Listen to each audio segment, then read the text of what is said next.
Hi guys, welcome back to my drama teller. ബോക്സുവിനെയും ഷെൻഷനെയും പറഞ്ഞ സ്ഥലത്തേക്ക് എത്തിച്ചു കൊടുത്തതിന് ശേഷം കാറിലേക്ക് കയറുന്ന ടാക്സി ഡ്രൈവർ ചൈനീസ് നല്ല റിച്ച് ആണല്ലോ എന്ന് പറഞ്ഞുകൊണ്ടാണ് അവിടുന്ന് തിരിച്ചു പോകുന്നത്. ഇവിടെ ഷെൻഷനും ബോക്സും ആണെങ്കിൽ ഒരു വീട്ടിലേക്ക് വന്ന് അവിടെ ആരെങ്കിലും ഉണ്ടോ എന്ന് വിളിച്ചു ചോദിക്കുവാണ്. ഒരു സ്ത്രീ അങ്ങോട്ട് ഇറങ്ങി വരുന്നു. അവര് പറയുന്ന ഭാഷ ഇവർക്കും ഇവര് പറയുന്ന ഭാഷ അവർക്കും മനസ്സിലാവാതെ കൺഫ്യൂസ്ഡ് ആയി നിൽക്കുന്ന സമയത്താണ് ഒരാൾ അങ്ങോട്ടേക്ക് വരുന്നത്. അയാൾ ഇംഗ്ലീഷിൽ സംസാരിക്കുന്നതുകൊണ്ട് തന്നെ കമ്മ്യൂണിക്കേഷൻ എളുപ്പമാവുന്നു. ജസ്റ്റിനെ കുറിച്ച് ആ സ്ത്രീയോട് ചോദിച്ച് മനസ്സിലാക്കാൻ ബോക്സുവിനെയും ഷെൻഷനെയും അയാൾ ഹെൽപ്പ് ചെയ്യുന്നു. ജസ്റ്റിൻ ഇവിടെ ഉണ്ടായിരുന്നു, എന്നാൽ പെട്ടെന്ന് തന്നെ പോയി. ഈ സ്ത്രീയുടെ മകന്റെ ഫ്രണ്ടാണ് ജസ്റ്റിൻ. അവൻ മരിച്ചതിന് ശേഷം എല്ലാ വർഷവും ജസ്റ്റിൻ ഇങ്ങോട്ടേക്ക് വരാറുണ്ട്. പക്ഷെ ഇപ്പൊ ജസ്റ്റിൻ എവിടെയാണെന്ന് ഞങ്ങൾക്ക് അറിയില്ല, അതുകൊണ്ട് തന്നെ നിങ്ങളെ സഹായിക്കാൻ പറ്റില്ല, സോറി എന്ന് പറഞ്ഞ് അയാൾ അവിടുന്ന് പോകുന്നു. ഇപ്പൊ ഷെൻഷനും ബോക്സും ഒരു റെസ്റ്റോറന്റിലേക്ക് വന്നിരിക്കുവാണ്. അവിടെ ഒരാൾ പാട്ട് പാടുന്നുണ്ട്. ബോക്സു നല്ല എൻജോയ് ചെയ്ത് കേൾക്കുന്നു. അയാൾ പാടി കഴിയുന്നതും ബോക്സുവിന്റെ അടുത്തേക്ക് വരുന്നു. നിങ്ങൾ ചൈനയിൽ നിന്നാണോ എന്ന് ചോദിച്ച് റിതം പ്ലേ ചെയ്യുന്ന രീതി വെച്ച് നിങ്ങളൊരു മ്യൂസീഷ്യൻ ആണെന്ന് എനിക്ക് പറയാൻ പറ്റും എന്ന് അയാൾ പറയുന്നു. ബോക്സു യെസ് പറയുന്നതുകൊണ്ട് തന്നെ അവർക്ക് വേണ്ടിയിട്ട് ഒരു സോങ് പാടാനാണ് ഇപ്പൊ അയാൾ റിക്വസ്റ്റ് ചെയ്യുന്നത്. അവനൊന്ന് ആലോചിച്ചിട്ട് ഓക്കെ പറയുന്നു. ഞാൻ എന്റെ പുതിയ സീ പോപ്പ് സോങ് പാടാം എന്ന് പറഞ്ഞ് ബോക്സ് പാടാൻ പോകുന്നു. ഇപ്പൊ അവൻ പാടുന്നു. അവന് പാടാൻ കഴിയില്ല എന്ന് എല്ലാവരും പറഞ്ഞിട്ടുണ്ടായിരുന്ന കൊളാട്രൽ ലവ് സോങ് നല്ല അടിപൊളിയായിട്ട് അവന്റെ സ്റ്റൈലിൽ അവൻ പാടുന്നു. അവിടെ ഇരിക്കുന്ന എല്ലാവർക്കും അത് ഇഷ്ടാവുന്നുണ്ട്. ഇപ്പൊ അയാൾ രണ്ട് ഗേൾസിനെ ബോക്സുവിന് കാണിച്ചു കൊടുത്ത് ഇവർ രണ്ടുപേരും എന്റെ മക്കളാണ്, നിങ്ങൾക്ക് ഇതിൽ ഒരാളെ ചൈനയിലേക്ക് കൊണ്ടുപോവാം എന്ന് പറയുന്നു. ബോക്സുവിന്റെ കിളി പോയിരിക്കുവാണ്. ഷെൻഷനാണെങ്കിൽ അത് കണ്ട് ചിരിക്കുവാണ്. അവിടെ ഇരിക്കുന്ന എല്ലാവരും അത് സപ്പോർട്ട് ചെയ്യുന്നത് കണ്ട് ബോക്സു ആക്ച്വലി നിങ്ങളുടെ സ്നേഹത്തിന് എനിക്ക് നന്ദിയുണ്ട്, പക്ഷേ എന്ന് പറഞ്ഞ് രക്ഷപ്പെടാൻ വേണ്ടി ഷെൻഷനെ കാണിച്ച് അവൾ എന്റെ വൈഫാണ് എന്ന് പറയുന്നു. ഷെൻഷനും അവന്റെ അവസ്ഥ മനസ്സിലാക്കി സമ്മതിച്ചു കൊടുക്കുന്നു. ബോക്സ് പെട്ടെന്ന് തന്നെ എല്ലാവരോടും ബായ് പറഞ്ഞ് പിന്നെ കാണാന്ന് പറഞ്ഞ് അവിടെ നിന്ന് നടക്കുന്നു എന്ന് പറഞ്ഞാൽ പോരാ, അവിടെ നിന്ന് ഓടുന്നു. ഷെൻഷൻ അവന്റെ സ്പീഡ് കണ്ട് പതുക്കെ പോ, അവരിപ്പൊ നിന്റെ പുറകെ ഇല്ല എന്ന് പറയുന്നു. അയാളെങ്ങാൻ എന്നെ അവിടെ പിടിച്ചു വെച്ച് അവരെ കൊണ്ട് കെട്ടിച്ചാലോ എന്ന് കരുതി ഓടിയതാ. സത്യത്തിൽ അവര് നിന്നേക്കാ ബെറ്റർ ആണ്, എന്നാലും എനിക്ക് ഇഷ്ടായില്ല എന്ന് പറഞ്ഞ് ബോക്സ് അവളെയും ദേഷ്യം പിടിപ്പിച്ച് അവിടുന്ന് നടക്കുന്നു. റൂമിലെത്തുന്നതും ബോക്സുവിന് പിന്നെ ജസ്റ്റിനെ കണ്ടുപിടിക്കണം എന്നുള്ള ചിന്തയൊന്നും വരുന്നില്ല. നന്നായി റെസ്റ്റ് എടുക്കണം, എനിക്ക് എന്റെ ബെഡും ഞാനും മാത്രം മതി എന്നും പറഞ്ഞ് കിടക്കുവാണ് അവൻ ചെയ്യുന്നത്. എന്നാ ഷെൻഷൻ ജസ്റ്റിനെ കണ്ടുപിടിക്കാൻ ശ്രമിച്ചതിന് ശേഷം നീ കിടന്ന് ഉറങ്ങിയാൽ മതി എന്ന് പറഞ്ഞ് അവനെ വിളിച്ച് അവിടുന്ന് പോകുന്നു. സോ മനസ്സോടെ ബോക്സുവിനും അവളുടെ കൂടെ പോകേണ്ടി വരുന്നു. ഇപ്പൊ അവർ രണ്ടുപേരും ഒരു റെസ്റ്റോറന്റിൽ എത്തിയിട്ടുണ്ട്. ഷെൻഷൻ വെയിറ്ററോട് ഒരു ജസ്റ്റിൻ എന്ന് പറയുന്ന ആളറിയോ, ഫേമസ് ആണ്, ഒരു മ്യൂസീഷ്യൻ ആണ് എന്ന് പറയുന്നു. വെയിറ്റർ അറിയില്ല എന്ന് പറയുന്നു. എന്നാൽ വേറൊരു വെയിറ്റർ ഇതെല്ലാം കേട്ട് അവരുടെ അടുത്തേക്ക് വരുന്നു. ഞാൻ മ്യൂസിക് അക്കാദമിയിൽ ഒരു സ്റ്റുഡന്റ് ആണ്, ഹോളിഡേയ്സിൽ ഇവിടെ വർക്ക് ചെയ്യാറാണ്. എനിക്ക് ജസ്റ്റിനെ അറിയാം, ഫേമസ് മ്യൂസിക് പ്രൊഡ്യൂസർ ആണ്, ഞാനൊന്ന് അന്വേഷിച്ചിട്ട് ഇപ്പൊ പറയാം എന്ന് പറഞ്ഞ ആ വെയിറ്റർ അവിടുന്ന് പോകുന്നു. ഷെൻഷനും ബോക്സും ജസ്റ്റിനെ കുറിച്ച് സംസാരിച്ച് പിന്നെയും ടോപ്പിക് മിസ്റ്റർ ഗൂയിലേക്ക് എത്തുന്നു. ബോക്സ് സാഡായി എനിക്ക് മിസ്റ്റർ ഗൂവിനെ മിസ് ചെയ്യുന്നുണ്ട് എന്ന് പറഞ്ഞ് സാഡായി ഇരിക്കുന്ന സമയത്താണ് വെയിറ്റർ അങ്ങോട്ടേക്ക് വരുന്നത്. സോറി, ജസ്റ്റിൻ ഇവിടെ ഉണ്ടായിരുന്നു, എന്നാൽ പെട്ടെന്ന് ഇന്നലെ ഒന്നും പറയാതെ പോയി. ആക്ച്വലി ജസ്റ്റിൻ സിംഗിങ് കോൺടെസ്റ്റിലെ ജഡ്ജായിരുന്നു, എന്നാൽ ഒരു കാരണവും ഇല്ലാതെ അതിൽ നിന്ന് ക്വിറ്റായി എന്നൊക്കെ പറയുന്നുണ്ട്, അതൊരു റൂമറാണ് എന്ന് വെയിറ്റർ പറയുന്നു. അങ്ങനെ അവരുടെ ആ വഴിയോ അടയുവാണ്. ഇപ്പൊ രണ്ടുപേരും ബീച്ച് സൈഡിൽ ഇരിക്കുവാണ്. ഷെൻഷൻ ജസ്റ്റിനെ കുറിച്ച് തന്നെ സംസാരിച്ചിരിക്കുവാണ്. ബോക്സു നീ മെയിൽ അയച്ചിട്ടില്ലേ, അത് കാണുമ്പോ അയാൾ ഇങ്ങോട്ട് തിരിച്ചു കോണ്ടാക്ട് ചെയ്തോളും എന്ന് പറയുന്നു. കണ്ടിട്ടില്ലെങ്കിലോ എന്ന് ഷെൻഷൻ നെഗറ്റീവ് അടിക്കുന്നതും കണ്ടിട്ടില്ലെങ്കിൽ ആ മൂണും ഈ കടലും എൻജോയ് ചെയ്യാം, ആ കാറ്റിന്റെയും ഈ തിരമാലയുടെയും സൗണ്ട് കേൾക്കുക, പെർഫെക്റ്റ് ആയിരിക്കും, ഈ സന്തോഷം നിറഞ്ഞ പഴയ കപ്പിൾസിന്റെ ഒക്കെ ജീവിതം പോലെ എന്നവൻ പറയുന്നു. ഷെൻഷൻ പ്രായമായ മിസ്റ്റർ ആൻഡ് മിസ്സിസ് ഡൊണാൾഡ്സിനെ പോലെ ആയിരുന്നെങ്കിൽ എന്ന് ഞാൻ ആഗ്രഹിക്കാറുണ്ട് എന്ന് പറയുന്നു. ബോക്സുവിന് അത് ആരാണെന്ന് ഓർമ്മ വരുന്നില്ല. പിന്നെയാണ് നഴ്സറി ഹൗസിൽ വെച്ച് മരിച്ച മ്യൂസീഷ്യനെയും അവരുടെ ഭാര്യയെയും ഒക്കെ അവൻ ഓർക്കുന്നത്. ഷെൻഷൻ ഞാൻ അവരെ രണ്ടുപേരെയും എപ്പോഴും ഓർക്കാറുണ്ട്, അവർക്ക് സെയിം ടേസ്റ്റ് ആയിരുന്നു, മരിക്കുന്നത് വരെ അവർ ഒരുമിച്ചായിരുന്നു, പാവപ്പെട്ടവനെന്നോ പണക്കാരനെന്നോ അവർക്ക് ഉണ്ടായിരുന്നില്ല, പ്രണയം എന്ന് പറയുന്നത് അതുപോലെയൊക്കെ ആവണം,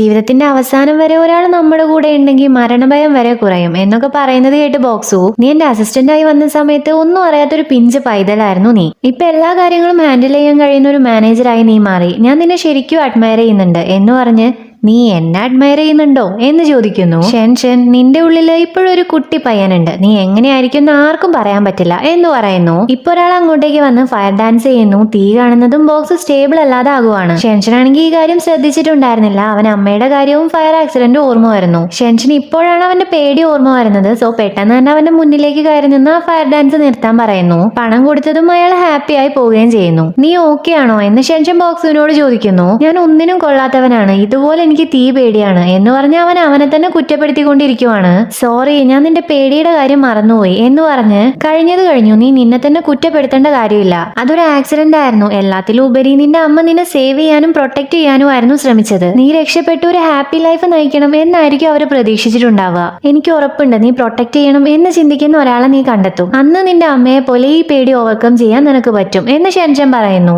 ബോക്സുവിനെ കംഫർട്ട് ആക്കാൻ ആ വേർഡ്സിന് കഴിയുന്നുണ്ട്. പിറ്റേന്ന് ഷെൻഷൻ അവന് ബ്രേക്ക്ഫാസ്റ്റ് കഴിക്കാൻ വിളിക്കുവാണ്. ബോക്സു വരുമൊക്കെ ചെയ്യാം, പക്ഷെ ജസ്റ്റിനെ കണ്ടുപിടിക്കാൻ പറയരുത്. അയാളെ കുറിച്ച് എന്തെങ്കിലും ന്യൂസ് കിട്ടുന്നതിന്റെ മുന്നേ തന്നെ അയാൾക്ക് വേണ്ടി സമയം കളയാൻ എനിക്ക് വയ്യ എന്ന് പറയുന്നു. അപ്പോഴാണ് ഡോർ നോക്ക് ചെയ്യുന്ന സൗണ്ട് കേൾക്കുന്നത്. സോ അവരങ്ങോട്ട് പോയി നോക്കുന്നു. ഹോട്ടൽ മാനേജർ ആണ്. നിങ്ങൾ വന്നിട്ടുണ്ടെന്ന് ഞാൻ ഇപ്പോഴാണ് അറിഞ്ഞത്. നിങ്ങൾ വരും എന്ന കാര്യം ജസ്റ്റിന് നേരത്തെ അറിയായിരുന്നു. ഇത് നിങ്ങൾക്ക് തരാൻ ജസ്റ്റിൻ എന്നെ ഏൽപ്പിച്ചിട്ടുണ്ടായിരുന്നു. ജസ്റ്റിൻ ഞങ്ങളുടെ VIP കസ്റ്റമർ ആണ്. അതുപോലെ ജസ്റ്റിന്റെ ഫ്രണ്ട്സും ഞങ്ങളുടെ VIP കസ്റ്റമേഴ്സ് ആണ്. എന്ത് ഹെൽപ്പ് വേണമെങ്കിലും ചോദിക്കണം എന്ന് പറഞ്ഞ് ഹോട്ടൽ മാനേജർ പോകുന്നു. പിന്നെ മീറ്റ് ചെയ്യാം എന്ന് പറഞ്ഞ് ജസ്റ്റിൻ എഴുതിയ ഒരു ലെറ്ററും ചേഞ്ച് വരുത്തിയ ബോക്സുവിന്റെ സോങ് ഉള്ള ഒരു പെൻഡ്രൈവും ആയിരുന്നു ആ എൻവലപ്പിൽ ഉണ്ടായിരുന്നത്. ആ മ്യൂസിക് വെച്ച് അവൻ പ്രാക്ടീസ് ചെയ്ത് നോക്കുന്നുണ്ട്. എന്നാൽ അവൻ സാറ്റിസ്ഫൈഡ് ആവുന്നില്ല. അവൻ അപ്സെറ്റ് ആയിരുന്ന ഷെൻഷനോട് ഈ മ്യൂസിക് എന്തോ സ്ട്രേഞ്ച് ആയിട്ടാണ് എനിക്ക് തോന്നുന്നത്. ഞാൻ ഇത് യൂസ് ചെയ്താൽ ഈ പാട്ടിന്റെ ആത്മാവും എന്റെ പേഴ്സണാലിറ്റിയും ചൈനീസ് റാപ്പ് എന്ന് പറയുന്നതും എല്ലാം ഇല്ലാതാവും എന്ന് പറയുന്നു. അയാളൊരു മാസ്റ്റർ അല്ലേ, സോ അങ്ങനെ ചെയ്യാൻ എന്തെങ്കിലും റീസൺ ഉണ്ടാവുമായിരിക്കും എന്ന് ഷെൻഷൻ പറയുന്നു. ഈ കാര്യത്തിൽ അവർക്ക് നല്ല അറിവുണ്ടെന്ന് എനിക്കറിയാം, പക്ഷെ അവരെ അനുകൂലിക്കാൻ എനിക്ക് തീരെ താല്പര്യമില്ല.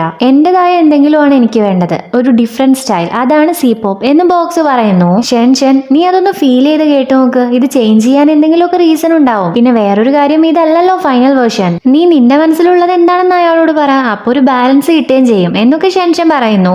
ബോക്സു, ഞാനിത് നല്ലതല്ല എന്നൊന്നും അല്ല പറഞ്ഞത്. ഞാൻ എന്താണോ പറയുന്നത് അത് നിനക്ക് മനസ്സിലാവുന്നില്ല എന്നവൻ പറയുന്നു. കുറച്ചു സമയം അവൻ ഒറ്റയ്ക്കിരിക്കണം എന്ന് പറയുന്നത് കൊണ്ട് തന്നെ റൂമിൽ നിന്നും ഷെൻഷൻ പുറത്തേക്ക് വരുന്നു. അതിലൂടെ ചുമ്മാ അവൾ അലഞ്ഞു തിരിഞ്ഞ് നടക്കുന്ന സമയത്താണ് സീറോവിനെ കാണുന്നത്. സോ അവൾ നേരെ സീറോവിന്റെ അടുത്തേക്ക് പോകുന്നു. സീറോ ഷെൻഷൻ അവിടെ പ്രതീക്ഷിച്ചിട്ടേ ഉണ്ടായിരുന്നില്ല. ഷെൻഷൻ യുവാനെ ചോദിച്ച്, നീ നാഷണൽ കോൺടെസ്റ്റ് വിൻ ചെയ്തു നോക്ക് കേട്ടല്ലോ, കമ്പനിയുടെ ഹോട്ട് സ്റ്റാർ അല്ലേ നീ ഇപ്പോ എന്ന് പറയുന്നു.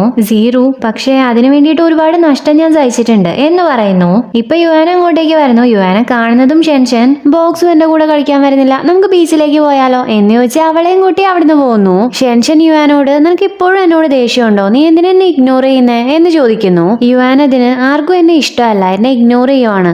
സീറുവിന് നിന്നെ ഇഷ്ടമാണ്, എനിക്ക് നിന്നോട് ജലസ് ആണ്. ഹാപ്പി ആയാതെ ആക്ടിങ് ആയി പോവും. ദേഷ്യം പിടിക്കാനാണെങ്കിൽ കാരണവും ഇല്ല. നീ എല്ലാത്തിലും ലക്കിയാണ്, എന്നാൽ ഞാൻ അങ്ങനെയല്ല എന്ന് പറയുന്നു. ആ കാര്യത്തിൽ ഞാൻ നിന്നോട് യോജിക്കില്ല. ഞാൻ കരയുന്നത് നീ ഇതുവരെ കണ്ടിട്ടില്ലേ എന്ന് ഷെൻഷൻ ചോദിക്കുന്നു. യുവാന്, കണ്ടിട്ടുണ്ട്, പക്ഷേ നീ നിന്റെ പ്രശ്നങ്ങളെല്ലാം പെട്ടെന്ന് മറികടക്കും. എന്നാൽ ഞാൻ അങ്ങനെയല്ല. നിന്നെ പോലെ പെട്ടെന്ന് പ്രശ്നങ്ങൾ ഹാൻഡിൽ ചെയ്യാൻ എന്നെ കൊണ്ട് പറ്റാറില്ല എന്ന് പറയുന്നു. ഷെൻഷൻ, പ്രണയത്തിലേക്കുള്ള വഴി നിഗൂഢതകൾ നിറഞ്ഞതാണ് എന്നൊക്കെ നീ തന്നെയായിരുന്നു എന്നോട് പറഞ്ഞിട്ടുണ്ടായിരുന്നത്. കൂടാതെ ആളുകൾ മാറും, സീറുവിന്റെ മനസ്സും മാറുമായിരിക്കും എന്ന് പറയുന്നു. മാറിയില്ലെങ്കിലോ, നടക്കാൻ സാധ്യതയില്ലാത്ത കാര്യങ്ങൾ പ്രതീക്ഷിക്കാതിരിക്കുന്നതാ നല്ലത്. ഇപ്പൊ എനിക്ക് അവന്റെ അസിസ്റ്റന്റ് ആവണം, അവൻ ഹാപ്പി ആവണം, ഈ കോൺടെസ്റ്റ് അവൻ വിൻ ചെയ്യണം, അത്രമാത്രമേ ഉള്ളൂ. നീ പറയുന്ന കാര്യങ്ങൾ എനിക്ക് മനസ്സിലാവുന്നുണ്ട്, പക്ഷേ 1-2 മിനിറ്റ് കൊണ്ട് എനിക്ക് ഇതിൽ നിന്നും പുറത്തു വരാൻ പറ്റില്ല. എനിക്ക് കുറച്ച് ടൈം ഒറ്റയ്ക്കിരിക്കണം. എന്റെ കാര്യോർത്ത് നീ അധികം പേടിക്കണ്ട കേട്ടോ എന്ന് പറഞ്ഞ് യുവാൻ അവിടുന്ന് പോകുകയാണ് ചെയ്യുന്നത്. ബോക്സ് ഇപ്പൊ ഷെൻഷനെ കാണാത്തത് കാരണം അവൾ അന്വേഷിച്ച് നടക്കുവാണ്. ഈ സമയത്താണ് സീറോവിനെ അവൻ കാണുന്നത്. അവനെ കാണുന്നതും ബോക്സു, നിന്നെ ഇവിടെ ഞാൻ പ്രതീക്ഷിച്ചില്ല, നീ എന്താ ഇവിടെ എന്ന് ചോദിക്കുന്നു. ഞാൻ കോൺടെസ്റ്റിൽ പങ്കെടുക്കാൻ വേണ്ടി വന്നതാ. കോൺസേർട്ടിന്റെ സമയത്ത് നീ എനിക്ക് തന്ന ചാൻസിന് നന്ദിയുണ്ട്. എന്റെ എബിലിറ്റി വെച്ച് എനിക്ക് ജയിക്കാൻ പറ്റുമെന്ന് ഇപ്പൊ എനിക്ക് വിശ്വാസമുണ്ട് എന്ന് സീറോ പറയുന്നു. ഇത് കോൺഫിഡൻസ് അല്ല, ഓവർ കോൺഫിഡൻസ് ആണ്. പിന്നെ ഈ കാര്യങ്ങളൊന്നും തീരുമാനിക്കുന്നത് നീയല്ല എന്നാണ് ബോക്സു അതിന് റിപ്ലൈ കൊടുക്കുന്നത്. സീറോ അതിന് റിപ്ലൈ കൊടുക്കാതെ, ഷെൻഷൻ യുവാന്റെ കൂടെ പോയതാണ് എന്ന് പറയുന്നതും ബോക്സു, ഞാൻ അവളെ നോക്കിയല്ല വന്നത് എന്ന് പറയുന്നു. ഓ, അവളെ അന്വേഷിച്ച് വന്നതല്ല അല്ലെ, എന്നാ ഓക്കെ പിന്നെ കാണാം എന്ന് പറഞ്ഞ് സീറോ അവിടുന്ന് പോവുകയും ചെയ്യുന്നു. ഇവിടെ യുവാൻ സാഡ് ഇമോജി വരച്ചിരിക്കുവാണ്. അവളെ കാണുന്നതും ബോക്സ് അങ്ങോട്ടേക്ക് പോയി അവളോട് സംസാരിക്കാൻ തുടങ്ങുന്നു. നീ എന്താ ഇവിടെ ഒറ്റയ്ക്ക് ഇരിക്കുന്നത്, ഷെൻഷൻ എവിടെ പോയി, സാധാരണ ഇങ്ങനെയൊന്നും അല്ലല്ലോ എന്നാണ് ബോക്സ് അവളെ കാണുന്നതേ ചോദിക്കുന്നത്. ഞങ്ങളെപ്പോഴും ഒരുമിച്ചിരിക്കണമെന്ന് നിർബന്ധമൊന്നുമില്ലല്ലോ എന്നാണ് യുവാൻ അതിന് റിപ്ലൈ കൊടുക്കുന്നത്. ബോക്സു, ഓ, സീറോ നിന്നെ ചീത്ത പറഞ്ഞതുകൊണ്ടാണോ നീ ഇവിടെ വന്നിരിക്കുന്നേ എന്ന് ചോദിക്കുന്നു.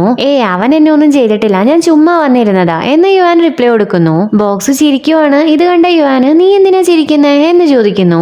ബോക്സു, ഷെൻഷനെ കാണാൻ വന്നപ്പോ ഞാൻ ആദ്യമായിട്ട് നിന്നെ കണ്ടത് ഓർമ്മയുണ്ടോ? ആ സമയത്ത് നീ അഡോറബിൾ ആയിരുന്നു, പ്രത്യേകിച്ച് നിന്റെ ഔട്ട് ഗോയിങ് പേഴ്സണാലിറ്റി. നീ ഷെൻഷനേക്കാൾ ബെറ്റർ ആണ് എന്നവൻ പറയുന്നു. യുവാൻ വിശ്വാസം വരാതെ, ഞാൻ അവളേക്കാൾ അഡോറബിൾ ആണോ എന്ന് ചോദിച്ചതും ഒരുപാട് വലിയ ഗ്യാപ്പ് തന്നെ ഉണ്ട്. അവളൊരു പെണ്ണിനെ പോലെ സംസാരിക്കേയില്ല. അവളുടെ ആറ്റിറ്റ്യൂഡും ടെമ്പറും ഒന്നും സോഫ്റ്റും അല്ല. അത് വിട്, അതുകൊണ്ട് അവൾ എന്തെങ്കിലും നിന്നോട് പറഞ്ഞോന്ന് ഞാൻ വിചാരിച്ചു എന്ന് ബോക്സു പറയുന്നു. അവൾ അങ്ങനെ പറഞ്ഞാ നീ ആണെങ്കിൽ എന്തായിരിക്കും ചെയ്യാ എന്ന് യുവാൻ ചോദിക്കുന്നു. ബോക്സു, ചിലപ്പോ ഞാൻ ചിന്തിക്കാറുണ്ട് ഞാൻ ഭയങ്കര സ്മാർട്ടാണെന്ന്. കാരണം എല്ലാത്തിന്റെ ആൻസർ എനിക്കറിയാം. നീ ഇപ്പൊ ചോദിച്ചില്ലേ, അതിന്റെ ആൻസറും എനിക്കറിയാം എന്ന് പറഞ്ഞ് നീ എപ്പോഴെങ്കിലും ചിന്തിച്ചിട്ടുണ്ടോ അവക്ക് എന്തുകൊണ്ടായിരിക്കും ഈ ബാഡ് ടെമ്പർ, ബാഡ് ആറ്റിറ്റ്യൂഡ് എന്നൊക്കെ? അതിന് കാരണം അവൾ അത്രയ്ക്ക് കെയർ ചെയ്യുന്ന ആളുകളാണ് നമ്മൾ അവളോട് ഒരുപാട് ക്ലോസ് ആണ് എന്ന് അവൾ വിചാരിക്കുന്നത് കൊണ്ടാണ് അവൾ നമ്മളോട് ഇതുപോലെ ബിഹേവ് ചെയ്യുന്നത്. ഞാൻ പറഞ്ഞത് സത്യം തന്നെയല്ലേ? എനിക്ക് തോന്നുന്നത് നിങ്ങൾ രണ്ടുപേരും ശരിക്കും സംസാരിച്ചിട്ടില്ല എന്നാണ്. കൂടാതെ ഫ്രണ്ട്സ് തമ്മിൽ ആർഗ്യുമെന്റ്സ് ഉണ്ടാവുന്നത് സ്വാഭാവികമല്ലേ? ഞാൻ അവളോട് പറയാം നീയുമായിട്ടുള്ള എല്ലാ പ്രശ്നങ്ങളും സംസാരിച്ച് തീർത്തിട്ട് നിനക്ക് ഡിന്നർ വാങ്ങിത്തരാൻ എന്നവൻ പറയുന്നു.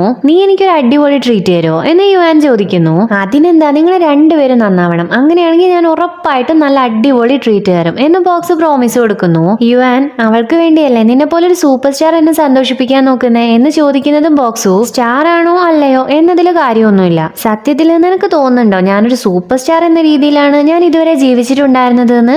ഒരു നോർമൽ ലൈഫാണ് എല്ലാവർക്കും ഈ ലോകത്ത് ആവശ്യമുള്ളത്. പിന്നെ ഞാനിപ്പോ ചെയ്യുന്നത് എന്റെ സ്വപ്നത്തിന് വേണ്ടിയാണ്, എന്റെ ലൈഫ് അർത്ഥമുള്ളതാക്കാൻ വേണ്ടി എന്ന് പറഞ്ഞ് നമ്മുടെ ലൈഫിൽ ഏറ്റവും ഇമ്പോർട്ടന്റ് ആയിട്ടുള്ള കാര്യം എന്താണെന്നറിയോ? ഫാമിലിയെയും ഫ്രണ്ട്സിനെയും പരിപാലിക്കുക എന്നുള്ളത്. പിന്നെ നീ സ്നേഹിക്കുന്ന ആള് വരുമ്പോ അവനെയും, മനസ്സിലായോ എന്ന് ചോദിക്കുന്നു. യുവാൻ ഒരുപാട് വിഷമത്തോടെ യെസ് പറയുന്നു.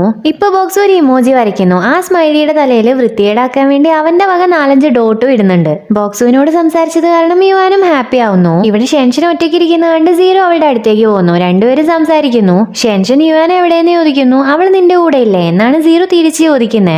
അവൾ എന്നെ ഇഗ്നോർ ചെയ്യുക എന്ന് ഷെൻഷൻ പറയുന്നു. സീറോ അത് എന്തിനാണെന്ന് ചോദിക്കുന്നതിന് ഷെൻഷൻ അത് എന്തിനാണെന്ന് നിനക്കറിയില്ലേ? അവളെ ആക്സെപ്റ്റ് ചെയ്യണമെന്നൊന്നും ഞാൻ പറയില്ല. യുവാൻ സ്ട്രേറ്റ് ഫോർവേഡ് ആണ്, ഇമോഷണലും ആണ്. അവൾക്ക് 2 റിലേഷൻഷിപ്പ് ഉണ്ടായിരുന്നു. അതൊക്കെ പൊട്ടിയ സമയത്ത് അവൾ ഒരുപാട് ഫുഡ് കഴിക്കും, കരയും, പിന്നീട് ആ മുറിവ് ഉണങ്ങും. അതായിരുന്നു പതിവ്. എന്നാൽ ഇത്തവണ അതങ്ങനെയല്ല എന്ന് പറയുന്നു. അവള് കൂളാണല്ലോ എന്നാണ് സീറോ പറയുന്നത്. അത് തന്നെയാണ് പ്രശ്നം. അവളുടെ ഹാർട്ട് ഇപ്പൊ ബ്രേക്ക് ആയിട്ടുണ്ട്. അവളെ നീ ആക്സെപ്റ്റ് ചെയ്യണം എന്നല്ല ഞാൻ പറയുന്നത്. അവളുടെ മുറിവ് ഉണങ്ങുന്നത് വരെ അവളെ നീ നന്നായിട്ട് ട്രീറ്റ് ചെയ്യണം എന്ന് ഷെൻഷൻ പറയുന്നു.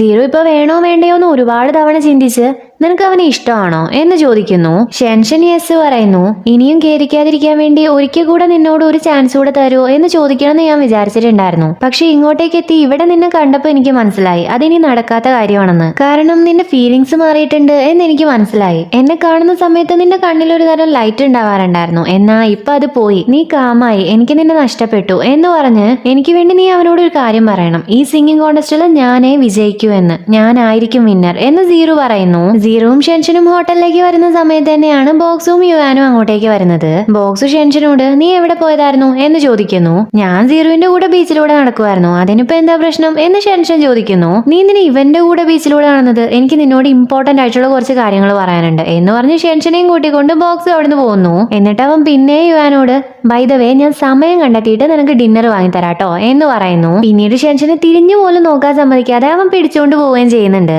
സീറോ നീ ബോക്സുവിന്റെ കൂടെ ആയിരുന്നോ എന്ന് യുവാനോട് ചോദിക്കുന്നു. അതെ, ഞാൻ ബീച്ചിന്റെ അടുത്തുനിന്നായിരുന്നു അവനെ കണ്ടേ. സോ ഞങ്ങൾ സംസാരിച്ചു. അത് വിട്, നിനക്ക് എന്താ ഡിന്നറിന് വേണ്ടേ? റൂമിലേക്ക് കൊണ്ടുവരണോ അതോ ഡൈനിങ് മതിയോ എന്ന് ചോദിക്കുന്നു. എന്തായാലും കുഴപ്പമില്ല, നീ വിളിച്ചാൽ മതി എന്നാണ് സീറോ പറയുന്നത്. യുവാനും ഓക്കെ പറഞ്ഞു പോകുന്നു. ഇതെല്ലാം തന്നെ ആ ടാക്സി ഡ്രൈവർ ഇവരറിയാതെ വാച്ച് ചെയ്യുന്നുണ്ട് കേട്ടോ. ഇവിടെ ബോക്സ് ഷെൻഷനോട് നീ എവിടുന്ന് അവനെ കണ്ടേ? നിന്നെ കണ്ടുപിടിക്കാൻ എനിക്ക് പറ്റിയില്ലല്ലോ, നിങ്ങൾ രണ്ടുപേരും എന്താ സംസാരിച്ചേ എന്നല്ല നോൺ സ്റ്റോപ്പ് ആയിട്ട് ചോദിച്ചുകൊണ്ടേ ഇരിക്കുവാണ്. അവളൊന്നും ഇല്ലാന്ന് പറഞ്ഞു പോകുവാണ്. എന്നാൽ ബോക്സ് വിടുന്നില്ല. എത്ര ചോദിച്ചിട്ടും അവൾ ഉത്തരം കൊടുക്കാത്ത കണ്ട് ബോക്സു നീ എന്റെ മാനേജറാണ്, എന്നാൽ നീ ഒരുപാടായി എന്റെ ഓപ്പോണന്റിനോട് സംസാരിച്ചുകൊണ്ടിരിക്കുന്നു. നീ അവനോട് എന്റെ രഹസ്യങ്ങളും ഇൻഫർമേഷൻസും ഒക്കെയാണ് പറഞ്ഞു കൊടുക്കുന്നതെങ്കിലോ എന്ന് ചോദിക്കുന്നു. അത്രമാത്രം എന്ത് ഇൻഫർമേഷൻ ആണാവോ സാറിനുള്ളത് എന്നാണ് ഷെൻഷൻ ചോദിക്കുന്നത്. എണ്ണി ഇൻഫർമേഷൻസ് പറയാൻ വന്ന ബോക്സ് ഒന്നും കിട്ടാതെ അതൊന്നുമില്ല, നീ അത് വിട്, എന്തൊക്കെ പറഞ്ഞാലും നീ അവനോട് സംസാരിക്കാൻ പാടില്ല, അത്ര തന്നെ എന്ന് പറയുന്നു. ഷെൻഷൻ ചിരിച്ചുകൊണ്ട് അവിടുന്ന് പോകാൻ നിൽക്കുവാണ്. എന്നാൽ ബോക്സും അതിന് സമ്മതിക്കുന്നില്ല.